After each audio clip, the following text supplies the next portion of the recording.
देखो भाई, कभी कभी ऐसा योग होता है, शायद आपके कुटुंब में, परिवार में, नातों में, रिश्तों में भी ऐसा कहीं आपको देखने को मिला होगा कि जब जब घर में कोई सत्कर्म करने का समय आता है, घर में कोई पुण्यमय कार्य करने का समय आता है, घर में कोई अच्छा धार्मिक आयोजन होने वाला रहता है, तो कोई कोई स्त्री के भाग्य में नहीं लिखा होता तो वो रजो धर्म में आ जाती है।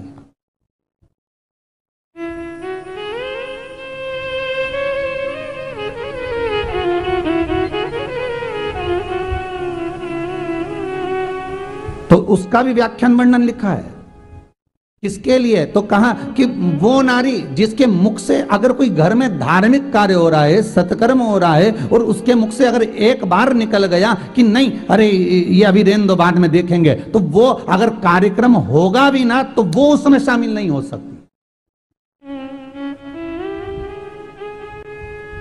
वो उसमें सम्मिलित नहीं हो पाई, क्योंकि उसके मुख से एक बार निकल गया कि नहीं, अभी नहीं, इसको बाद में करा लेंगे, सत्यनारायण जी की कथा बाद में करा लेंगे, भागवत जी बाद में करा लेंगे, शिव पुराण बाद में करा लेंगे, जब समय होगा तब करा सकते हैं, तब देख लेंगे, अपन आराम से उसको करवा लेंगे जब मौका। तो वो उसके मुख से जो नहीं निकला है, तो वो धार्मिक आयोजन में अगर आ भी जाए, बैठ भी जाए, तो वो नहीं कर सकती, उसका क्रम नहीं बन सकता।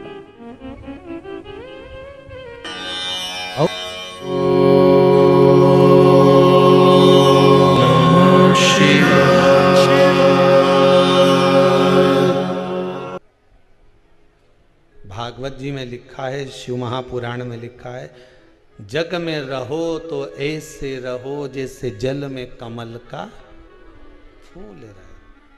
कीचड़ कमल के पुष्प पर नहीं लगना चाहिए। कीचड़ अगर कमल के पुष्प पर लगेगा तो श्रेष्ठ होगा क्या? नहीं।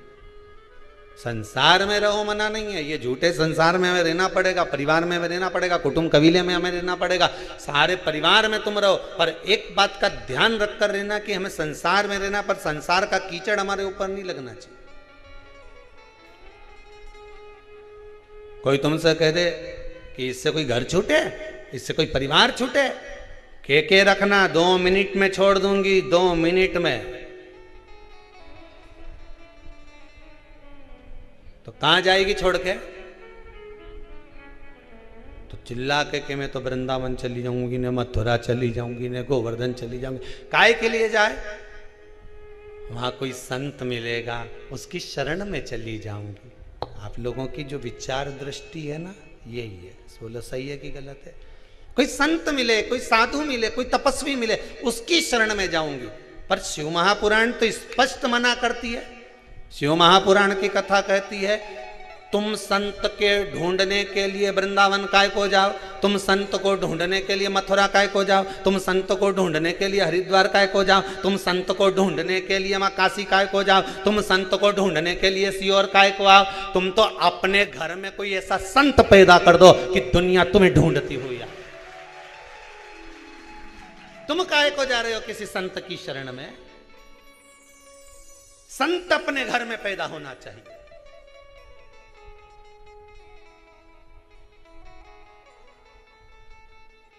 जिसको देखो रोती रोती एक ही बात कि मैं तो किसी संत की शरण चली जाऊं। काहे को जाए? शिव पुराण तो कह रही घर में संत पैदा होना चाहिए, सब प्रयास करो। 25-50 लोगों को बिठा कर देखना, बात करके देखना, और साहब तुम्हारा कितना बच्चा? तो क्या हमारा 2-3 बच्चा। अच्छा, तुम्हारा कितना बच्चा? क्या हमारा 2। कोई क्या हमारा 1। कभी से पूछो छोरी कहीं कर रही है? बस मन है मेरा, मैं उसको डॉक्टर बनाना चाहती हो। उससे पूछा तुम? बस मैंने तो सीए की पढ़ाई में लगा दिया उसको, सीए बनाना चाहूँ। कोई तुमसे पूछे तो तुम क्या जवाब दोगे? बोलते जाओ मैं सीए बनाना चाहूँ, कोई कि मैं इंजीनियर बनाना चाहूँ। 50 लोगों को क्या, पूरी पृथ्वी के लोगों को बिठा कर देख लेना, 50 रिश्तेदारों को बिठा कर देख लेना, एक ही बात के, कोई कि मैं इंजीनियर बनाना चाहूँ, कोई कि मैं डॉक्टर बनाना चाहूँ, कोई कि मैं अपनी छोरी के कलेक्टर बनाना चाहूँ। पर आज तक किसी के मुंडा से नहीं निकला कि मैं इसको सावित्री और सीता बनाना चाहूँ। आज तक निकला किसी के मुंह से कि इसको मैं सावित्री बनाऊंगी, इसको मैं सीता बनाऊंगी, ने मेरे बेटे को प्रहलाद बनाऊंगी, ने ध्रुव बनाऊंगी, ने स्वामी विवेकानंद बनाऊंगी, ने रामकृष्ण परमहंस बनाऊंगी? ने जगत गुरु शंकराचार्य बनाऊंगी, एक के मुंडा से नहीं निकला, जिसके मुंह से निकला डॉक्टर बनाऊंगी, ने इंजीनियर बनाऊंगी, ने मैं ये बनाऊंगी, ने फलाना बनाऊंगी, ने ढिमका बनाऊंगी, है सब के मुंडा से निकले मैं ये बनाऊं, पर एक के मुंह से नहीं निकले कि मैं स्वामी विवेकानंद बनाऊंगी, मैं रामकृष्ण परमहंस बनाऊंगी, मैं जगत गुरु शंकराचार्य जैसा बनाऊंगी, मैं अपनी बेटी को सावित्री बनाऊंगी, मैं अपनी बेटी को सीता जैसी बनाऊंगी, कि कहीं पर भी पर मुंडा से निकले तब तो डॉक्टर बनाऊंगी।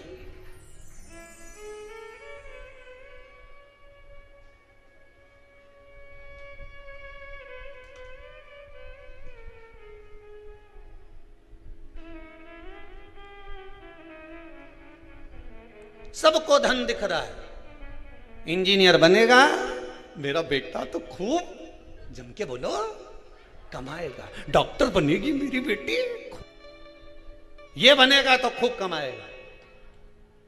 एक दिन कलम और कटार दोनों में लड़ाई हो गई। कटार ने कलम से कहा कि कलम गजब की है रे तू, मैं तो साल 2 साल में एक बार लोगों को काटूं, पर तू गजब करे रोज काटती फिरे।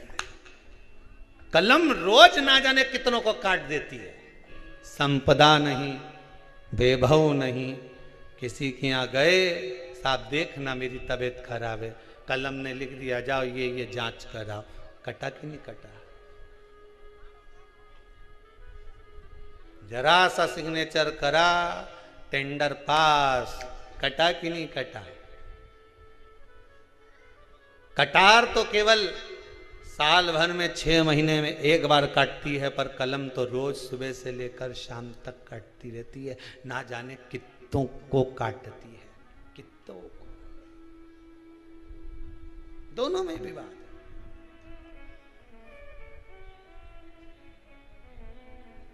अपने बच्चों को स्वामी विवेकानंद बनाने का प्रयास तो करो। हम फिर निवेदन करेंगे बच्चों को डॉक्टर बनाओ, इंजीनियर बनाओ, सीए बनाओ, कलेक्टर बनाओ, एसपी बनाओ, डीएसपी बनाओ, तुम्हारी मर्जी, पड़े छोरा के मंत्री संतरी कलंतरी जो बनाना हो सब बनाओ, पर निवेदन है अपने बच्चों को सबसे पहले संस्कारवान बनाओ। बेटा डॉक्टर बन जाएगा, बेटा उन समाज